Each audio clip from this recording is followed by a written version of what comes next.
Salut et bienvenue dans cette nouvelle vidéo YouTube. Je suis Nicolas de Morpheus et aujourd'hui on va aborder la fonction recherche V qui fait partie des fonctions les plus utilisées sur Excel.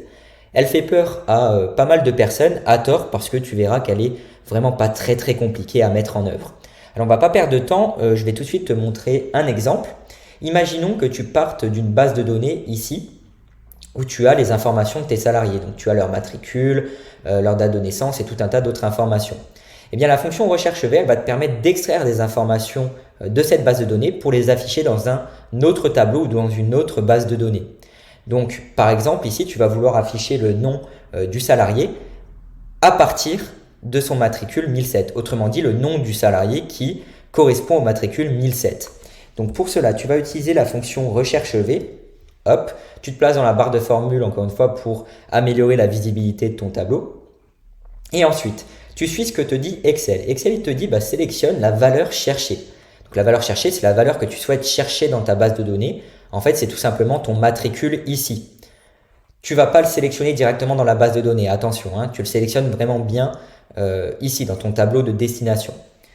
Point virgule, ce matricule, tu vas aller le chercher dans ta base de données du coup. Donc, tu sélectionnes toute ta base de données comme ça. Donc, tu vas chercher le matricule dans ta base de données, point virgule. Et ensuite, Excel veut que tu sélectionnes le numéro de la colonne que tu souhaites afficher. Autrement dit, tu souhaites afficher le nom de la personne.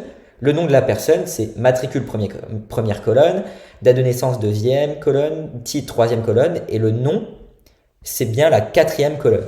Donc, tu écris tout simplement, tu saisis tout simplement 4. Point virgule. Et là, à la fin, Excel te demande si tu veux une valeur approximative ou une valeur exacte. Moi, je te conseille toujours, soit tu mets 0 comme ça, soit tu mets faux pour dire à Excel que tu veux une correspondance exacte.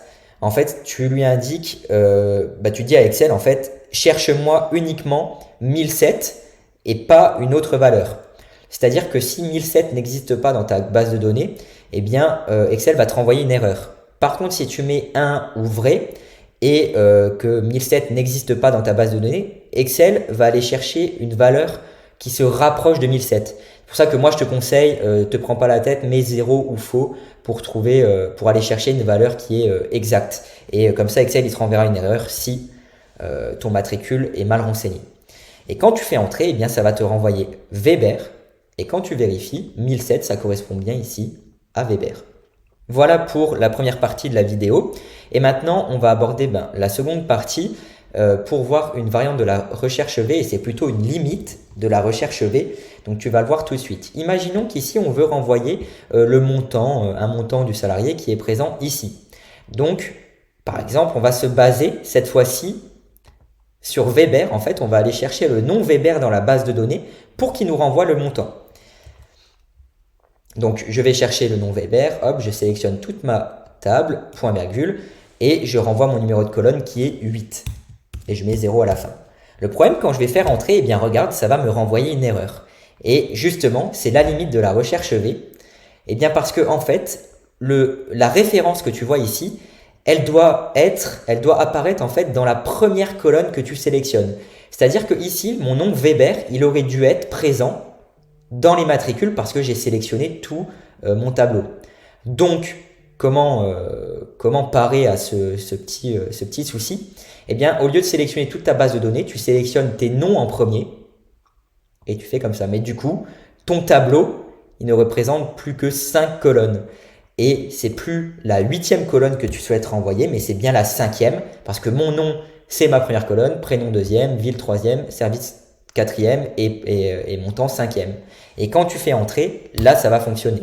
Alors après, tu vas me dire qu'on aurait pu rechercher directement le matricule, comme on a fait avec le nom dans la base de données pour envoyer le montant qui est présent ici. Oui, mais là, je voulais te montrer les limites de la recherche V et comment pallier ces limites avec la recherche V. Il y a d'autres manières de pallier ces limites, notamment en utilisant d'autres fonctions comme la recherche X qui vient de sortir et la fonction index couplée à la fonction equiv.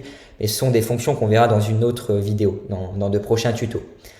Donc voilà pour la fonction recherche V. Elle te permet de faire quoi également? Regarde, si tu changes ton matricule ici, 1005, eh bien ça te renvoie le nom de la personne qui est liée au matricule 1005. C'est tu peux vérifier, hein, c'est bien l'étudier ici et le montant est bien de 70 euros. Par exemple, tu rechanges, on va mettre mon nom, on va mettre 1003, c'est exactement pareil, ça change tout ce qu'il faut. Maintenant, si tu mets juste 1000, eh bien regarde, ça permet de dire que ton matricule n'existe pas dans la base de données et ça te renvoie une erreur. Et après, bah, tu peux également, hein, hop, tu sélectionnes tes deux cellules ici, tu recopies et tu peux mettre d'autres matricules à la suite qui te renvoient le bon résultat. Avec, tu mets des petits quadrillages comme ça.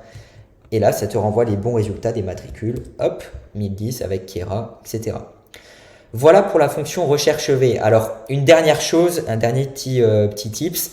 Ici, si tu veux ne pas afficher le mot erreur ici, tu te mets dans la barre de formule ici, tu mets juste si erreur. Et en fait, tu lui dis que si la formule là, elle renvoie une erreur, tout à la fin, tu mets un point virgule pour alors. Si ça renvoie une erreur, alors bah, tu affiches soit erreur matricule ou soit tu affiches rien du tout en mettant deux guillemets comme ça. Tu fermes la parenthèse et tu fais entrer. Et là, ça va rien te renvoyer. Et du coup, la cellule n'est pas vide. En apparence, elle est vide, mais elle contient bien la fonction avec la recherche V couplée avec la fonction si erreur. Voilà pour la fonction recherche V. Alors, il y a plein de cas de figure pour l'utiliser. Là, je t'ai montré un exemple pour que tu puisses l'utiliser très simplement. Maintenant, peut-être que dans tes fichiers, tu as des cas pratiques qui sont un peu plus complexes et que mon exemple ne te suffit pas. Donc, tu peux mettre ta question si tu en as en commentaire et je me ferai un plaisir d'y répondre. Ou bien, tu peux directement nous contacter par mail avec ta problématique.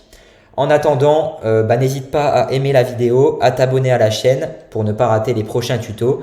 Et je te souhaite une excellente journée et on se dit à très bientôt.